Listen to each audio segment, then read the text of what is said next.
आंदोलन के दौरान शहीद आंदोलनकारियों की स्मृति में आयोजित श्रद्धांजलि कार्यक्रम में सीएम धामी शामिल हुए हैं। सीएम संबोधित कर रहे हैं, आइए जुड़ते हैं। उत्तराखंड राज्य के निर्माण में अपना अद्वितीय योगदान दिया। भाइयों बहनों, आज का दिन हमारे राज्य के इतिहास में सजे हुए काले अध्याय के रूप में अंकित रहेगा।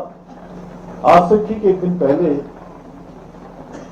1 सितंबर 1994 खटीमा का गोलीकांड हुआ था और मैं भी उस समय विद्यार्थी था। मैंने भी उस आंदोलन को नजदीक से देखा। हजारों हजार की संख्या में किस प्रकार से वहां पर भी हमारे निहत्थे आंदोलनकारियों पर बर्बरतापूर्वक लाठीचार्ज किया गया, गोलियां चलाई गई। 7 लोग उस आंदोलन में अमर हो गए। इसी प्रकार अगले दिन उसकी प्रतिक्रिया स्वरूप मसूरी का ये गोलीकांड हुआ, जिसको हम प्रत्येक वर्ष अपने उन अमर बलिदानियों की स्मृति में यहाँ श्रद्धांजलि सभा के रूप में प्रत्येक वर्ष उनका स्मरण करते हैं।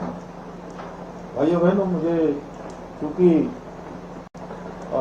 आज थोड़ा आपदा का भी आप देख रहे हैं कि पूरे राज्य के अंदर आपदा आई हुई है, लेकिन मैं अपने आंदोलनकारियों को नमन करता हूं कि उनके आंदोलन के कारण, उनके शहादत के कारण, उनके बलिदान के कारण, हमारे उत्तराखंड आंदोलनकारियों के संघर्ष के कारण हमको राज्य प्राप्त हुआ, उत्तराखंड राज्य मिला। और मैं थोड़ा अपना ये सौभाग्य मानता हूं कि क्योंकि बचपन से मैं आंदोलन से जुड़ा रहा और कल भी मैंने कहा, कल खटीमा में भी, कि मैं अपने आप को सौभाग्यशाली मानता हूं कि मुख्य सेवक के रूप में जिस दिन से मैंने काम करना प्रारंभ किया इस जिम्मेदारी पर, आज 5वां वर्ष है कि मैं खटीमा भी 5 वर्ष हर साल गया, 5 सालों में से, और यहाँ भी। और हमारा जो मुजफ्फरनगर तिराहा है, जहाँ मुजफ्फरनगर कांड हुआ, वहां भी मुझे श्रद्धांजलि देने का अवसर प्राप्त हुआ। भाइयों बहनों, 2 सितंबर 1994 का ये दिन मसूरी की वीर भूमि पर शांतिपूर्ण आंदोलनकारी लोगों पर जिस प्रकार से गोलियां का उनको सामना करना पड़ा, लाठियों का सामना करना पड़ा, सच में उसकी जितनी निंदा की जाए वो कम है। और इस भीषण गोलीकांड में हमारे 6 आंदोलनकारी शहीद हुए, जिनमें 2 महिलाएं भी शामिल हुई। इस पूरी घटना ने पूरे देश को हिलाकर रख दिया था। उस दिन को इस प्रकार से बर्बरता को याद करके हम जब भी याद करते हैं आंखें नम हो जाती हैं। जिन लोगों ने नजदीक से देखा होगा, मैंने भी देखा, बहुत सारे लोग, मैं खटीमा में देख रहा था किस प्रकार से जगह जगह, कहीं कोई दुकानों में जा रहा था, कोई घरों में जा रहा था, और बहुत सारे लोग तो उस समय, क्योंकि वहां नेपाल की सीमा पास में है, नेपाल भी चले गए।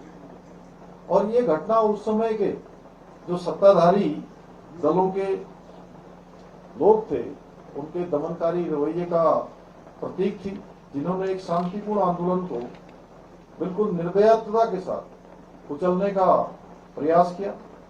आज का दिन हमें ये याद दिलाता है कि उत्तराखंड की नींव हमारे बलिदानियों ने अपने खून से सींची है।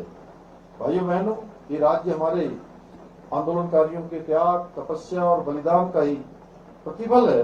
इसलिए हमारी सरकार राज्य आंदोलनकारियों के सपनों का उत्तराखंड बनाने के लिए कृत संकल्पित होकर निरंतर कार्य कर रही है।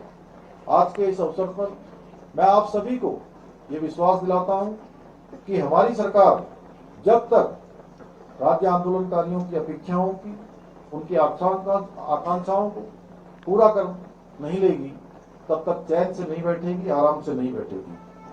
हमारी सरकार ने राज्य आंदोलनकारियों के प्रति अपनी कृतज्ञता को प्रकट करते हुए उनके आश्रितों को, जिसके लिए अभी सुभाष बर्थवाल जी ने बताया कि राज्य की विधानसभा में विधेयक लाकर 10% का क्षैतिज आरक्षण लागू किया है। हमने शहीद आंदोलनकारियों के परिवारों को जो शुरू में 3,000 रुपए की मासिक पेंशन की सुविधा भी प्रारंभ की, साथ ही घायल और जेल गए आंदोलनकारियों को 6,000 रुपए और 4,500 रुपए प्रतिमाह पेंशन भी दी जा रही है। पहले के समय में राज्य आंदोलनकारियों के केवल एक आश्रित को क्षैतिज आरक्षण की व्यवस्था थी, परंतु अब जो नया विधेयक आया है उसमें चिन्हित। इस बुलेटिन में इतना ही। आगे देखते रहिए कशिश न्यूज। नमस्कार।